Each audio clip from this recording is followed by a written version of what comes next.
കോൺഗ്രസ്സുകാർക്ക് ഗ്രൂപ്പില്ലാതെ ജീവിക്കാൻ പറ്റില്ല എന്നായിരിക്കും.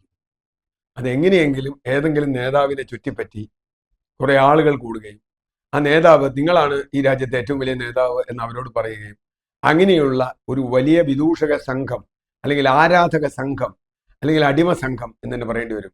അവർ ഈ നേതാക്കളെ വഴിതെറ്റിക്കുന്നു എന്നാണ് എനിക്ക് മനസ്സിലാവുന്നത്. കാരണം ഇപ്പോൾ കിട്ടുന്ന റിപ്പോർട്ടുകൾ സുധാകരൻ സതീശൻ തർക്കം എന്ന് നമുക്കത് പറയാൻ പറ്റില്ല. ഒരു കാലത്ത് ആന്റണിയും കരുണാകരനും കണ്ടാൽ മിണ്ടില്ലായിരുന്നു, ഉമ്മൻചാണ്ടിയും കരുണാകരനും കണ്ടാൽ മിണ്ടില്ലായിരുന്നു.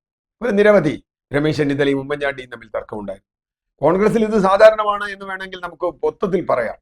പക്ഷെ അത് കോൺഗ്രസിന് ഏറ്റവും അനുകൂലമായ, ദേശീയ തലത്തിലും സംസ്ഥാന തലത്തിലും ഏറ്റവും അനുകൂലമായ ഒരു കാലഘട്ടത്തിൽ പോലും ഇവർക്ക് ഒന്നിച്ചു നിൽക്കാൻ കഴിയാത്ത ഒരവസ്ഥയുണ്ടോ? വയനാട് കോൺക്ലേവ് നടന്നപ്പോൾ അവിടെ ഒരു മിഷൻ 25 എന്നൊക്കെ പറഞ്ഞ ഒരു പരിപാടി. ആ പരിപാടി നന്നായി. ഓരോ പ്രദേശത്തും ആളുകൾക്ക് ചുമതല കൊടുക്കുക, അതിന്റെ അടിസ്ഥാനത്തിൽ തദ്ദേശ ഭരണ സ്ഥാപനങ്ങളുടെ തെരഞ്ഞെടുപ്പ് പോലും വളരെ സൂക്ഷ്മമായി നിൽക്കുക.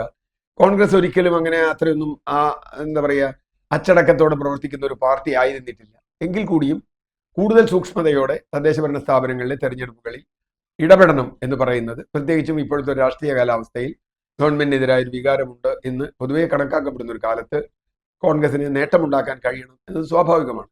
പക്ഷേ ആ മിഷൻ 25 ചുരമിറങ്ങിയതോടുകൂടി ഉരുൾപൊട്ടലിനേക്കാൾ വേഗത്തിൽ തകർന്നുപോയി എന്നാണ് നമുക്ക് മനസ്സിലാവുന്നത്.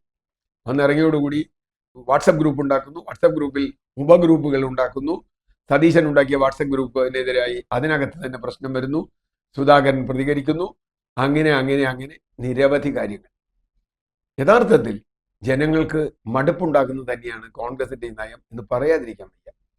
ജനങ്ങൾക്ക് മടുപ്പുണ്ടാക്കുന്നതാണ്. പിണറായിക്ക് അത് ഗുണകരമാവുമോ BJP ഗുണകരമാവുമോ എന്നൊന്നും ഞാനിപ്പോൾ പറയുന്നില്ല. അതിൻ്റെ ഒന്നും പറയാറുള്ള സമയമായിട്ടില്ല. കോൺഗ്രസിൽ എക്കാലത്തും ഗ്രൂപ്പുണ്ട് എന്ന് പറഞ്ഞ് സമാധാനിക്കാൻ കോൺഗ്രസ്സുകാർ ശ്രമിച്ചാൽ അതിനോടും എനിക്ക് യോജിപ്പില്ല. തീർച്ചയായും അഭിപ്രായ സ്വാതന്ത്ര്യം എന്ന അർത്ഥത്തിൽ നമ്മൾ ഇതിനെയൊക്കെ കാണാത്തത്. ഇപ്പോൾ സതീശൻ പറഞ്ഞ ഒരു കാര്യമാണ്, എന്നെ വിമർശിക്കട്ടെ, വിമർശിക്കാൻ അവകാശമുള്ള ഒരു പാർട്ടിയാണ് കോൺഗ്രസ്. നല്ല കാര്യം, വിമർശനം ഏറ്റുവാങ്ങുന്നു, വിമർശനത്തിൽ തിരുത്താനുണ്ടെങ്കിൽ തിരുത്തും. അത് ജനാധിപത്യത്തിന്റെ ഒരു രൂപമാണ്. നെഹ്റു പോലും വിമർശിക്കപ്പെട്ടിട്ടുണ്ട്, ഗാന്ധിജി പോലും വിമർശിക്കപ്പെട്ടിട്ടുണ്ട് കോൺഗ്രസ്. അതവിടെ നിൽക്കട്ടെ. പക്ഷെ പ്രശ്നം അതല്ല, എന്ത് ആശയത്തിന്റെ പേരിലാണ് ഇത് വിമർശിക്കുന്നത് എന്ന ചോദ്യം. ഗാന്ധിജിയും സുഭാഷ് ചന്ദ്രബോസും തമ്മിൽ തർക്കമുണ്ടായിട്ടുണ്ടെങ്കിൽ, അല്ലെങ്കിൽ ഇന്ദിരാഗാന്ധിയും മൊറാർജി ദേശായിയും തമ്മിൽ തർക്കമുണ്ടായിട്ടുണ്ടെങ്കിൽ അതൊക്കെ ചില ആശയങ്ങളുടെയൊക്കെ പേരിൽ തന്നെയാണ്. പക്ഷെ ഇവിടെ എന്താ ആശയമുള്ളത്?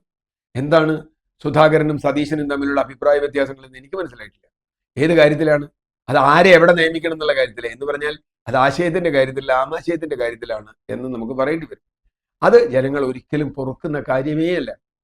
ജനങ്ങൾ പൊറുക്കുന്ന ഒരു കാര്യമല്ല. കാരണം എന്താ വെച്ചാൽ ഇത്രയൊക്കെ നല്ല ജനവിധി നിങ്ങൾക്ക് തന്നിട്ടും നിങ്ങൾക്ക് ജനങ്ങളെ അംഗീകരിക്കാൻ തയ്യാറല്ല എങ്കിൽ അത് വലിയ തിരിച്ചടിയിലേക്ക് നയിക്കും. അതുകൊണ്ട് തീർച്ചയായും പ്രത്യേകിച്ചും BJP എന്തും വാങ്ങാൻ തയ്യാറായി നോക്കി നിൽക്കുന്ന ഒരു കാലമാണ് എന്ന് ആലോചിക്കുക. LDF-നോടുള്ള വിരുദ്ധ വികാരം അത് കോൺഗ്രസിന് അനുകൂലമായി UDF-ന് അനുകൂലമായി കിട്ടുന്നതിന് പകരം BJP-ക്ക് അനുകൂലമായി പോയാൽ തീർച്ചയായും അതിന്റെ ഗുണം LDF-നുണ്ടാവാം, BJP-ക്ക് ഉണ്ടാവാം. നഷ്ടം കോൺഗ്രസിനും UDF-നും തന്നെയായിരിക്കും.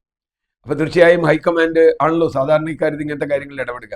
ഹൈക്കമാൻഡ് ഇപ്പോൾ എനിക്ക് തോന്നുന്നു രാഹുൽ ഗാന്ധിയൊക്കെ വന്നതിന് ശേഷം അദ്ദേഹത്തിനൊക്കെ വന്നതിന് ലേശ അപ്പർ ഹാൻഡ് ഉണ്ടെന്നാണ് ഞാൻ മനസ്സിലാക്കുന്നത്.